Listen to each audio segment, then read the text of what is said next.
हरे कृष्णा दोस्तों, सावन मास के पावन अवसर पर आज हम शिव पार्वती की अमर कथा का श्रवण करेंगे। तो आइए कहानी की शुरुआत करते हैं।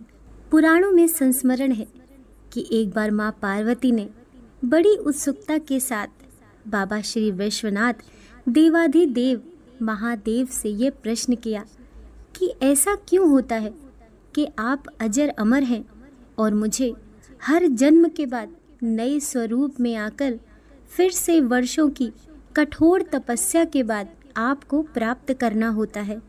जब मुझे आपको ही प्राप्त करना है तो फिर मेरी ये तपस्या क्यों, मेरी इतनी कठोर परीक्षा क्यों? और आपके कंठ में पड़ी ये परमुंड माला तथा आपके अमर होने का कारण व रहस्य क्या है?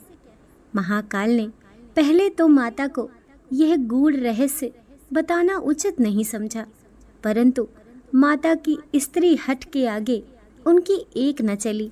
तब महादेव शिव ने माँ पार्वती को अपनी साधना की अमर कथा, जिसे हम अमृतत्व की कथा के रूप में जानते हैं, इसी परम पावन अमरनाथ की गुफा में कही। भगवान शंकर ने माँ पार्वती जी से एकांत व गुप्त स्थान पर अमर कथा सुनने को कहा, जिससे कि अमर कथा को कोई भी जीव, व्यक्ति और यहाँ तक कोई पशु पक्षी न सुन ले, क्योंकि जो कोई भी इस अमर कथा को सुन लेता वह अमर हो जाता। इस कारण शिव जी माँ पार्वती को लेकर किसी गुप्त स्थान की ओर चल पड़े। सबसे पहले भगवान भोले ने अपनी सवारी नंदी को पहलगाम पर छोड़ दिया। इसीलिए बाबा अमरनाथ की यात्रा पहलगाम से शुरू करने का तात्पर्य बोध होता है। आगे चलने पर शिव जी ने अपनी जटाओं में चंद्रमा को चंदनवाड़ी में अलग कर दिया और गंगा जी को पंचतरणी में और कंठाभूषण सर्पों को शेषनाग पर छोड़ दिया। इस प्रकार इस पड़ाव का नाम शेषनाग पड़ा। आगे की यात्रा में अगला पड़ाव गणेश टाप पड़ता है। इस स्थान पर बाबा ने अपने पुत्र गणेश को भी छोड़ दिया था, जिसको महागुड़ा का पर्वत भी कहा जाता है। पिस्सू घाटी में पिस्सू नामक कीड़े को भी त्याग दिया। इस प्रकार महादेव ने अपने पीछे जीवनदायिनी 5 तत्वों को भी अपने से अलग कर दिया।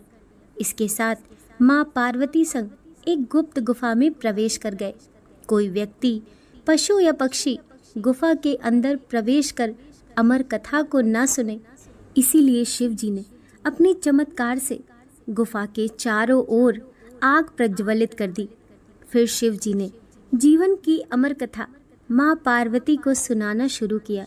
कथा सुनते सुनते देवी पार्वती को नींद आ गई और वे सो गईं, जिसका शिव जी को पता नहीं चला।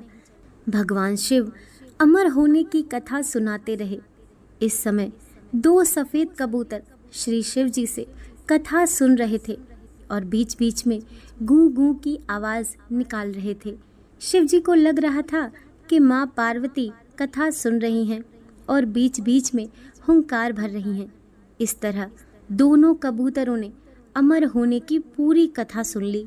कथा समाप्त होने पर शिव का ध्यान पार्वती माँ की ओर गया, जो सो रही थी। शिव जी ने सोचा कि अगर पार्वती सो रही है तब इसे सुन कौन रहा था। तब महादेव की दृष्टि कबूतरों पर पड़ी। महादेव शिव कबूतरों पर क्रोधित हुए और उन्हें मारने के लिए तत्पर हुए। इस पर कबूतरों ने शिव जी से कहा कि हे प्रभु, हमने आपसे अमर होने की कथा सुनी है। यदि आप हमें मार देंगे तो अमर होने की ये कथा झूठी हो जाएगी। इस पर शिव जी ने कबूतरों को जीवित छोड़ दिया और उन्हें आशीर्वाद दिया कि तुम सदैव इस स्थान पर शिव पार्वती के प्रतीक चिन्ह के रूप में निवास करोगे। अतः यह कबूतर का जोड़ा अजय अमर हो गया। माना जाता है कि आज भी इन दोनों कबूतरों का दर्शन भक्तों को यहाँ प्राप्त होता है।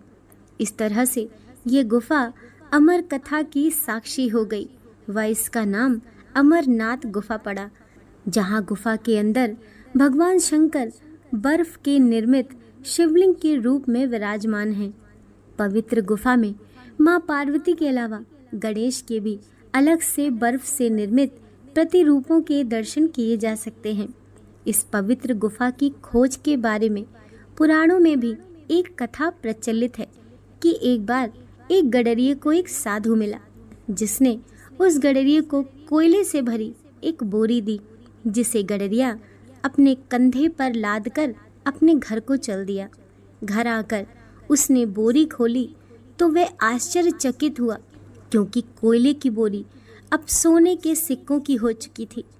इसके बाद वह गडरिया साधु से मिलने व धन्यवाद देने के लिए उसी स्थान पर गया जहाँ पर साधु से मिला था, परंतु वहाँ उसे साधु नहीं मिला, बल्कि उसे ठीक उसी जगह पर एक गुफा दिखाई दी।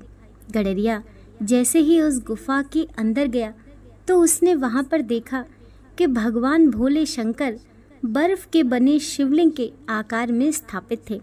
उसने वापस आकर सबको ये कहानी बताई और इस तरह भोले बाबा की पवित्र अमरनाथ गुफा की खोज हुई।